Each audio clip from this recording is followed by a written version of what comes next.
मेरा नाम महक है और मैं लाहौर में रहती हूँ। ये उन दिनों की बात है जब मैं और सबा अपने कॉलेज में अक्सर औकात पर मेडिकल के लिए लेट हो जाती और सबा अपने भाई अरसलान को स्कूल पर से कॉल करके बुलवा लेती थी। लेकिन उस दिन अरसलान अपने क्रिकेट मैच में मसरूफ था, इसलिए उसने साफ इनकार कर दिया और कहा कि आप दोनों वहाँ बस स्टॉप से बस पर बैठकर आ जाएं। वैसे तो मैं अक्सर बस या वैगन में ही सफर करती रहती थी, लेकिन इस तरह मामा के बगैर मेरा पहला मौका था। लेकिन मजबूरी भी थी और कोई ऑप्शन नहीं था। सोचा मजीद देर करने की बजाय जो भी बस मिलेगी उसमें बैठ जाएंगी।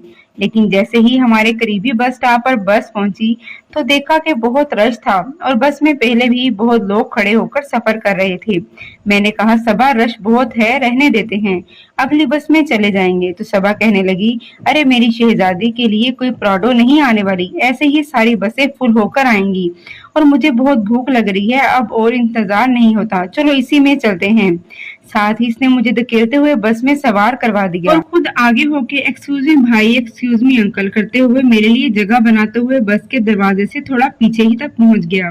अब इस रश में कुछ पता नहीं चल रहा था कि किसका पाँव किसके पाँव पर आ रहा था। फिर भी मैंने सब्र कर लिया और आड़ी तिरछी होकर खड़ी हो गई। मेरे पीछे एक हैंडसम से अंकल खड़े थे, जिनको पहले तो नहीं देख रही थी, लेकिन इनकी परफ्यूम ने मुझे इनकी तरफ मुतवज्जा कर दिया था। काफी जबरदस्त चॉइस थी इनकी। ब्लैक लिबास में भी काफी हद तक खूबसूरत नजर आ रहे थे और मेरे अंदाजे के मुताबिक वो शादीशुदा भी लग रहे थे।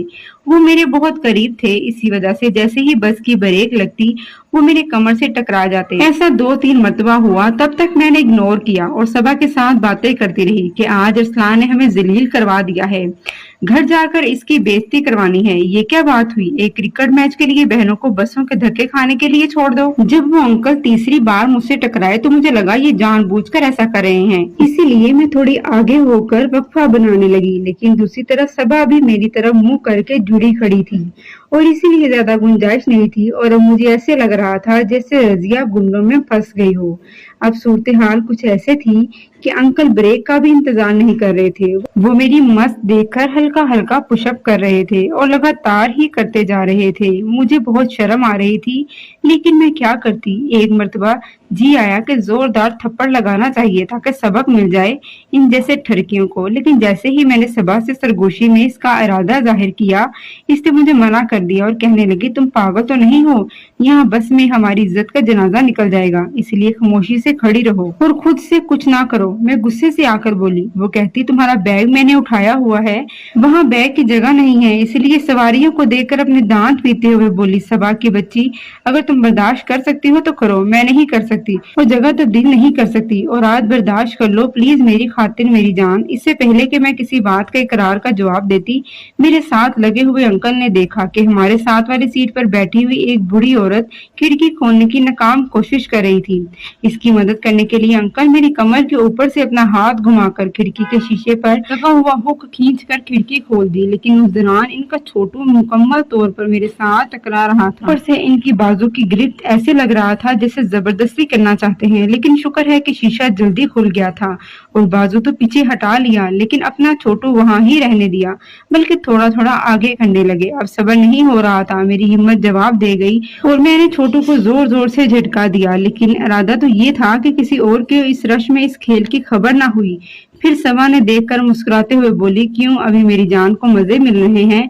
मैंने शर्माते हुए सर झुका लिया और कहा कि चुप, तुमने खुद ही तो यहाँ फंसाया है। सबा कहने लगी, मैंने ये तो नहीं कहा था कि तुम खुद बिल्कुल एंजॉय करो। मुझे दिल में बहुत हंसी आई, लेकिन बहुत मजा भी आ रहा था। मेरे दिल में ख्याल आया कि एक मर्तबा अंकल को देख ही लूं। उनका हाथ काफी बड़ा लग रहा था। मैंने बाएं जानिब गर्दन घुमाते हुए पहले बस के बाहर देखा, फिर हल्का सा पीछे को देखा तो वो मेरी ही जानी मतवज्जा थे। मुझे अपनी तरफ देखते हुए आंख मार दी। फिर भी मैंने कोई हाँ या ना का जवाब नहीं दिया। अब मुझे गुस्सा तो नहीं आ रहा था, लेकिन अच्छा भी नहीं लग रहा था। जैसे कोई जबरदस्ती करता है तो अच्छा तो नहीं लगता ना। लेकिन मुसलसल बस में धक्के लगने की वजह से मैं तैयार हो चुकी थी और मुझे अपने स्टाफ आने की फिक्र थी। मैं सोच रही थी कि ये अंकल अपनी बीवी का जमकर काम करता होगा। काश इसके साथ ही मेरी सोच तब्दील हो गई। और फिर ख्याल आया कि कौन सा कोई इस रश में मुझे देख रहा है, सीन तो एंजॉय करो। अब की बार अंकल ने जैसे ही अपना आगे को करके पीछे करने लगे तो मैंने हाथ पकड़ लिया और हाथ थोड़ा सा दबा दिया। अंकल भी मनचले खिलाड़ी थे, वो रुक गए और समझ गए कि बच्ची अब राजी है, अब खूब एंजॉय करना चाहती है। لباس کی رکاوٹ کو ہٹانے کے بعد ایسا لگ رہا تھا جیسے چھوٹو بغیر کسی رکاوٹ کی سلپ ہو کر منزل کو پہنچنے جانا چاہتا ہے، بلکہ منزل خود ہی جا رہا تھا۔ اور اب یہ سلسلہ ایسا ہی جاری رہا اور اس صبح کو بغیر بتائے میری مسکراہٹ اور میری گالوں کی سرخی ساری داستان سنا رہی تھی۔ اب تو جیسے انکل کے دل کی پوری مراد پوری ہو گئی تھی۔ مجھے رش کا فائدہ اٹھاتے ہوئے گردن پہ پیار کرنے ہی لگے تھے کہ کنڈکٹر نے ٹکٹ کی آواز لگا دی۔ اس سے جان چھڑانے کے بعد انکل میری طرف دوبارہ متوجہ ہوئے اور قریب آتے آتے اپنے پاس سے گھبرا کر دائیں بائیں دیکھا کہ کوئی اور تو ہماری طرف متوجہ نہیں ہے، لیکن اس رش میں کسی کو دوسرے کا ہوش نہیں تھا۔ میں آنکھیں بند کر کے انجوائے کر رہی تھی، تبھی تو انکل نے سرگوشی جیسے انداز میں کہا کہ آپ اپنا نام بتانا پسند کریں گی۔ میں نے ایک دم سے آنکھ کھول دی، جیسے کسی نیند سے جگا دیا ہو۔